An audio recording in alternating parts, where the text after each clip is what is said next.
क्या आप जानते हैं कि ब्रह्मांड की कुछ रातें ऐसी होती हैं जब अदृश्य शक्तियां अपने चरम पर होती हैं। 3 मार्च 2026 एक ऐसी ही खौफनाक और रहस्यमयी रात आने वाली है। होलिका दहन की वो रात जब पूर्ण चंद्र ग्रहण और तंत्र शास्त्र की दारुण रात्रि का एक दुर्लभ महायोग बनने जा रहा है। एक ऐसा समय जब मंत्रों की शक्ति लाख गुना बढ़ जाती है और रक्त वर्ण चंद्रमा आसमान में अपनी लालिमा बिखेरता है। अगर आप भी अपने जीवन से हर नकारात्मक ऊर्जा, शत्रु बाधा और नज़र दोष को हमेशा के लिए ख़त्म करना चाहते हैं तो इस वीडियो को अंत तक जरूर देखें, क्योंकि आज हम खोलेंगे तंत्र और आगम शास्त्रों के कुछ गहरे रहस्यों को। तंत्र और आगम शास्त्रों में होलिका दहन की रात्रि को अत्यंत प्रभावशाली माना गया है, जिसे दारुण रात्रि कहा जाता है।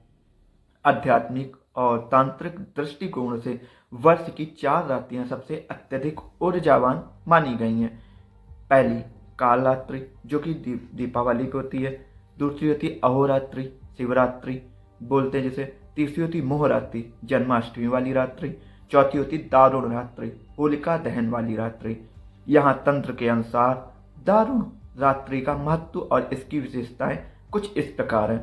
दारुण का शब्द आर्थिक अर्थ होता है कठोर, कठोर, भयंकर या तीव्र। तंत्र में इस रात्रि को इसलिए महत्वपूर्ण माना जाता है क्योंकि इस समय ब्रह्मांडीय ऊर्जा बहुत तीक्ष्ण होती है। ये रात्रि नकारात्मक शक्तियों, बाधाओं और शत्रुओं के समन या नाश के लिए सर्वश्रेष्ठ मानी गई है। पौराणिक रूप से ये होलिका के दहन और प्रहलाद भक्ति चेतना के रक्षण का पर्व है। तांत्रिक क्रियाओं में इसे सिद्धि की रात्रि कहा जाता है। माना जाता है कि इस रात्रि किए गए मंत्र जप और अनुष्ठान अन्य दिनों की तुलना में कई गुना अधिक शीघ्र फल देते हैं। इस रात्रि में आप क्या कर सकते हैं? शत्रु बाधा और नजर दोष। इस रात्रि को विशेष रूप से नजर दोष, तंत्र बाधा और अदृश्य शक्तियों से मुक्ति पाने के लिए प्रयोग किया जाता है। क्योंकि ये अग्नि का पर्व है, इसलिए इस रात्रि अग्नि के माध्यम से सूक्ष्म शरीर की बुद्धि शुद्धि की जाती है। होलिका की अग्नि को पावन माना जाता है, जो संचित दोषों को भस्म करने की क्षमता रखती है। श्रावण मंत्रों और तामसिक राजसी साधनाओं के लिए ये समय बहुत अनुकूल होता है। साधक इस रात्रि को जागकर आत्मशक्ति को जागृत करते हैं। तंत्र मार्ग में इस रात्रि को कुछ विशेष वस्तुओं के अर्पण का विधान है, जिन्हें दारुण प्रभाव कम करने या सात्विक ऊर्जा को बढ़ाने के लिए किया जाता है। पहला, होलिका दहन के अगले दिन उसकी राख भस्म को शरीर पर मलना या घर के कोने में छिड़कना नकारात्मक ऊर्जा को दूर रखने वाला माना जाता है। दूसरा, शरीर पर सरसों के उपटन की मालिश करें। उसकी गंदगी को अग्नि में समर्पित करना रोग और शोक के दहन का प्रतीक है। तीसरा, जैसा कि मैंने पहले बताया, 3 मार्च 2026 को दारुण रात्रि के साथ पूर्ण चंद्र ग्रहण का सहयोग बन रहा है। तंत्र शास्त्र में ग्रहण और दारुण का रात्रि का एक साथ होना महायोग कहलाता है। ये साधना करने वालों के लिए एक अत्यंत दुर्लभ समय है, लेकिन सामान्य जन के लिए सूतक के नियमों का पालन करना अनिवार्य हो जाता है। तंत्र एक जटिल और गुरुगम्य विषय है। दारुण रात्रि की तीव्र ऊर्जा का लाभ लेने के लिए किसी भी गुप्त साधना को बिना योग्य गुरु के मार्गदर्शन के नहीं करना चाहिए।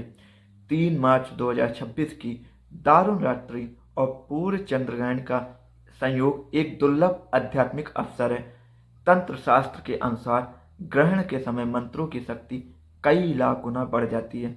क्योंकि इस बार ग्रहण और होलिका दहन दारुण रात्रि एक साथ हैं, इसलिए सात्विक उपाय और जप विधि अत्यंत प्रभावशाली होंगे। यहाँ ग्रहण के दौरान किए जाने वाले सात्विक उपाय और मंत्र जप की विधि मैं बता रहा हूँ, उसको ध्यान से सुनिएगा। तंत्र के अनुसार ग्रहण के दौरान मानसिक जाप बिना आवाज किए मन में मंत्र पढ़ना सबसे श्रेष्ठ होता है। अपने गुरु द्वारा दिए गए मंत्र या इष्ट देव का नाम आप इस समय करें। ग्रहण शुरू होने से पहले स्नान करें यदि संभव हो, या हाथ पैर धोकर स्वच्छ वस्त्र पहने।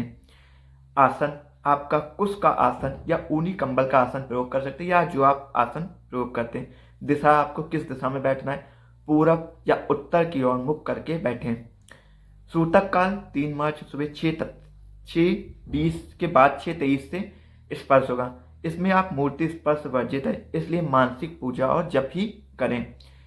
जब ग्रहण समाप्त हो जाए 6:47 के बाद, तब पुनः स्नान करें और सामर्थ्य अनुसार दान करें। तंत्र और ज्योतिष के अनुसार इन सरल उपायों से घर की नकारात्मकता दूर की जा सकती है। अब वो उपाय क्या है? पहला, उपटन का त्याग। शरीर पर सरसों या चने के आटों का उपटन लगाकर उसके सूखे अंश को निकालें और एक कागज में रख लें। बाद में इसे होलिका की अग्नि में डाल दें। माना जाता है कि इससे शारीरिक व्याधियां आदि भस्म हो जाती हैं। नारियल का उतारा। यदि व्यापार या नजर दोष की समस्या है तो एक सूखा नारियल गोला लेकर उसे अपने से 7 बार वार कर, मतलब अपने ऊपर उतार कर 7 बार होलिका की अग्नि में समर्पित कर दें। अगले दिन 4 मार्च को होलिका की ठंडी राख लाकर घर के मुख्य द्वार पर छिड़के। ये एक सुरक्षा कवच की तरह कार्य करता है। दीपक का विधान। ग्रहण समाप्त होने के बाद घर के मंदिर में शुद्ध घी का दीपक जलाएं और पूरे घर में कपूर का धुआं करें। ग्रहण के दौरान अन्न ग्रहण न करें। वृद्ध, रोगी और बच्चों को छोड़कर पानी या भोजन में पहले से ही तुलसी के पत्ते या कुसा डाल लें। ग्रहण के दौरान सोना तांत्रिक दृष्टि से ऊर्जा का हास कारण माना जाता है, इसलिए जाकर ईश्वर का ध्यान करें। कैंची, सुई जैसी नुकीली वस्तुओं का प्रयोग ना करें, क्योंकि ये पूर्ण चंद्र ग्रहण है। चंद्रमा पूरी तरह से लाल दिख सकता है। तंत्र में रक्तवर्ण चंद्रमा, इसे रक्तवर्ण चंद्रमा कहते हैं, जो साधनाओं के लिए अत्यंत तीव्र माना गया है। तो दोस्तों, 3 मार्च 2026 की इस दारुण रात्रि और चंद्र ग्रहण के महायोग को यूं ही ना जाने दें। इन सात्विक उपायों को अपनाकर अपने और अपने परिवार के जीवन के हर संकट को दूर करें। अगर आपको तंत्र शास्त्र की ये गूढ़ जानकारी पसंद आई है तो इस वीडियो को लाइक करें, अपने प्रियजनों तक शेयर करें और ऐसी ही रहस्यमयी आध्यात्मिक ज्ञान के लिए हमारे चैनल को सब्सक्राइब करें। हर हर महादेव जरूर लिखें।